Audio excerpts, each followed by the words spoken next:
Segment 3, Gold and Black Live. Both Brian and Jared, we want to thank them again for joining us, and they're heading out to other places, not necessarily more important than here, but just the opportunity to go.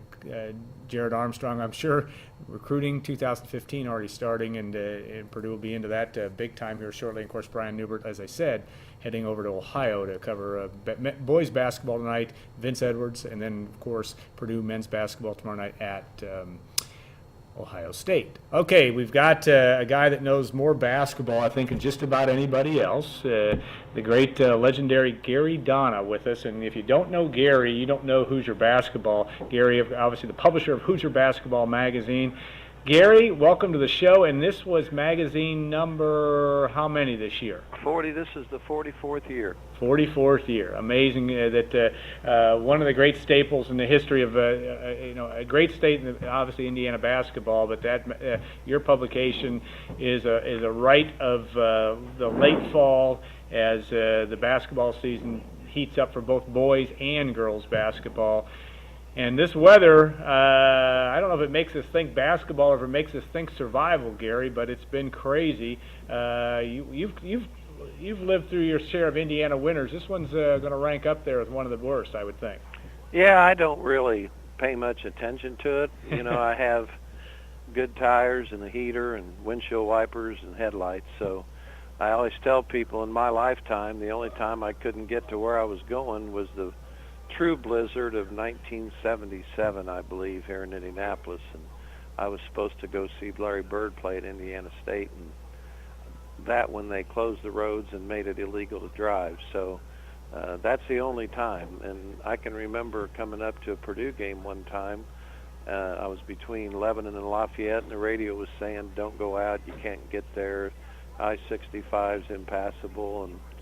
But I got to the game, and when I was a kid, my dad always just said, dress warmer, leave earlier, be careful. And he also told me it gets cold and it snows every winter. So, yeah.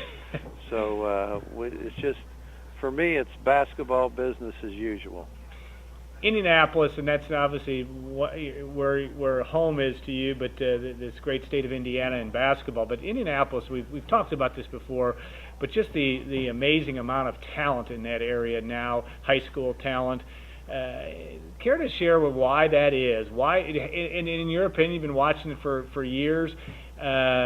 Is it more than it's ever been, or is it just because there's more publicity maybe on guys? I mean, is it, or do you think it's at an all-time peak pretty much? Well, you know, I always think we've had good basketball here. When back 100 years ago, when I played at Cathedral, that my senior year, we Addicts, Tech, and Manual were all rated in the top 10 in the final state poll.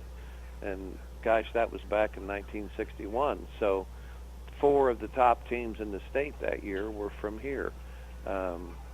Now, things are different now because of the internet and all this stuff, and people talk more, and I think there's way more exaggeration. But I think part of the thing is now that it's a numbers game in a way in this state. I mean, there's so many more people, and it's not just Indianapolis, you know, it's those surrounding counties that you include in there.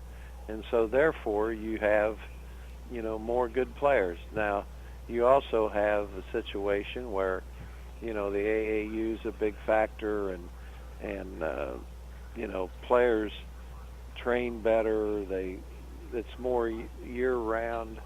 So I think it's a combination of things, but there's no denying that we've had a wealth of talent, particularly that's not only gone to the Division I basketball level, but it's gone to the pro level.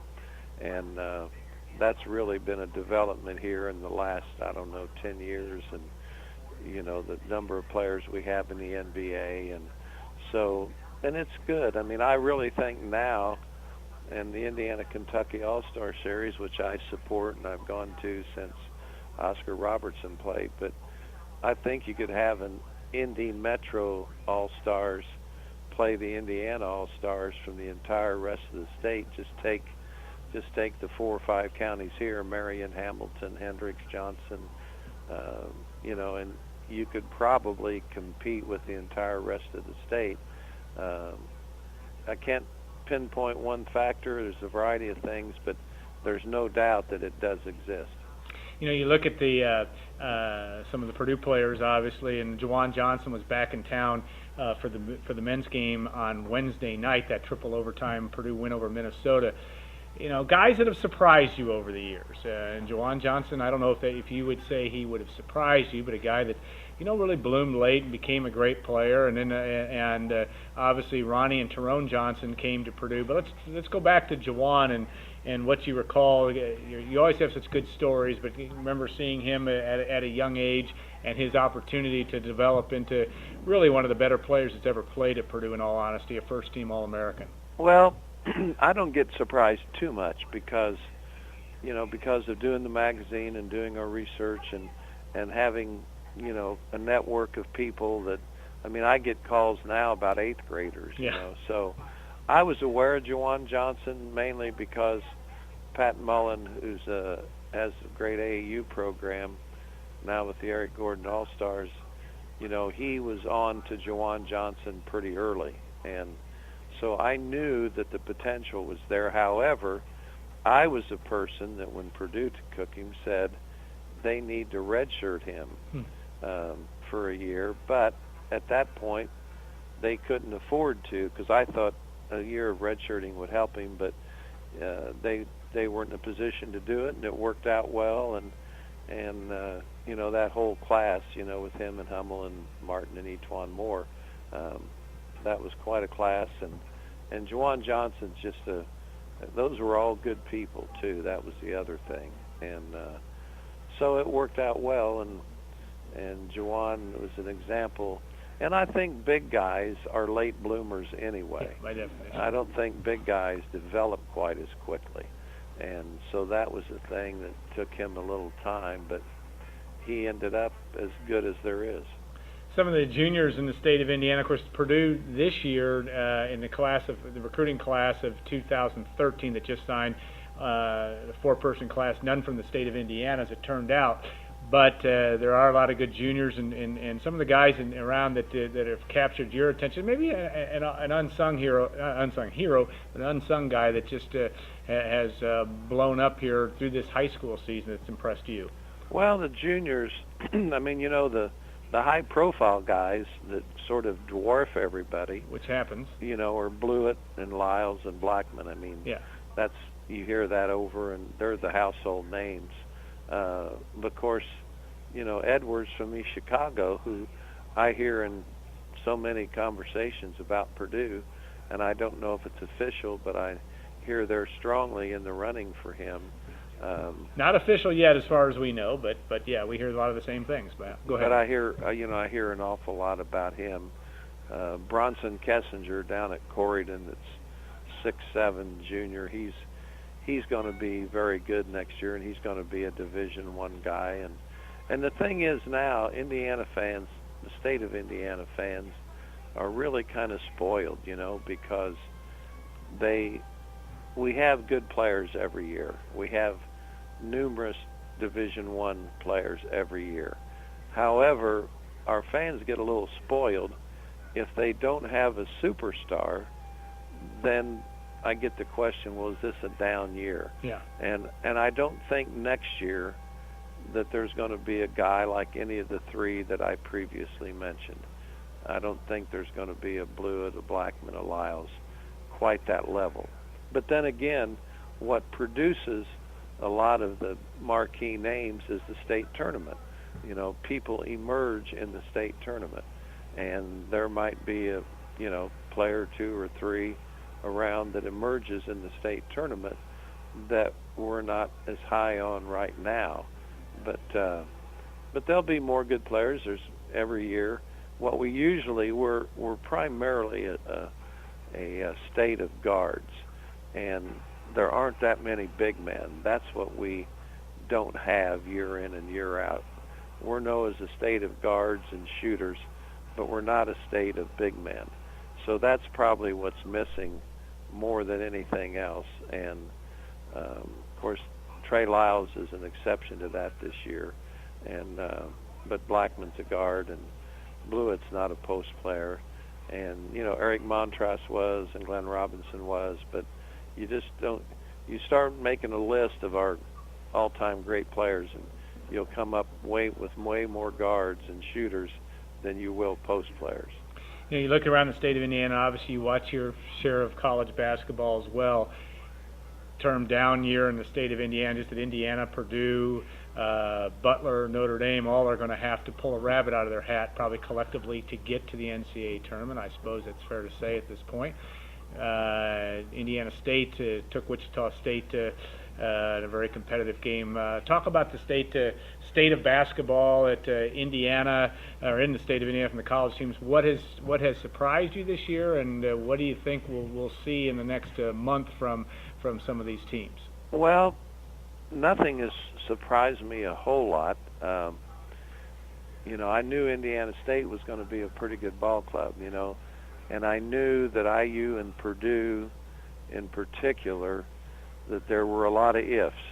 And if the ifs all came together, then they would be up at the top of the Big Ten. If all the ifs didn't come together, then it would be a different story. And I think that's what we got. They're up and down. It's been a yo-yo year. And, you look at Purdue or IU losing, looking horrible at Nebraska, turn around and beat Michigan. Yeah. Purdue loses those games in a row and then comes back and beats a good Minnesota team. So I told somebody the other day, the only thing you know for sure about major Division I college basketball in Indiana is that you don't know for sure. Yeah. I mean, if you're a betting guy, you're not going to win a lot of money unless you're tuned in more than we are. But I don't know. It's all, I can't remember that going into almost mid-February when there were so much, once in a while there's a bubble team, but now it's like they're all bubble teams. At best, maybe. All bubble teams. IU, Purdue, Notre Dame, Indiana State.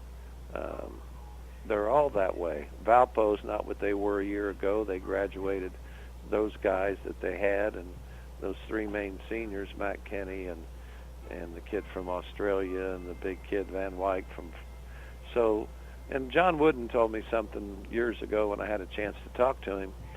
I said, well, who were the best coaches when you were coaching? I knew about you, but I can't remember who else. And I thought he'd give me 3 or 4 names, and he quickly shot back and said, well, Gary, the best coaches were the ones who had the best players.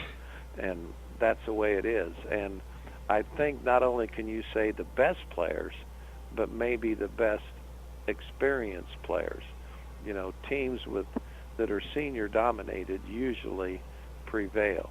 And we've got some, young teams here in Indiana and Purdue, and Indiana State now, they're having a really good year, and they're more of an upperclassman team. So we'll see what happens, and there's a lot of key factors, and I think what I thought going in, that there's a lot of ifs. There's still a lot of ifs. If A.J. Hammonds has 6 games in a row that he's capable of, then Purdue probably wins 6 games or in a row or 5. But they need that, and at IU, if Yogi and Von Lee have 6 good games, but I think consistency is something right now that the Indiana Division I teams have kind of lacked. Yeah, no question. And of course, Purdue, Indiana will face off a week from tomorrow in Mackey Arena. Gary, thanks so much for taking time, and we always find it interesting. You and I will be getting together in a couple of weeks. We'll look forward to doing that as well. And thank you also to our good friends here at WLFI. Steve Clark filling in for Allie today, did a great job with the questions, and of course Kim Caldwell, Gordon Jackson, all the folks that helped us out today, and Brian Newbert certainly, and Jared Parker. Thank you also for your appearances on the show. We'll be back next week. Our guest, and Gary will remember, Joe Barry Carroll will be our guest. He'll be in town for the Purdue-Indiana game. Looking forward to having Joe on the show next week. on Gold and Black Live. Thank our sponsors too, Basham Reynolds, Triple X, on the hill but on the level since 1929. Of course, Hilton Garden Inn and State Farm agent Trent Johnson. Thank you all for being a part of the show today. And if you missed part of it, like I said, come back. We'll have it on the site, the replay in a couple hours. Thanks again, and we'll look forward to seeing you next week on Gold and Black Live.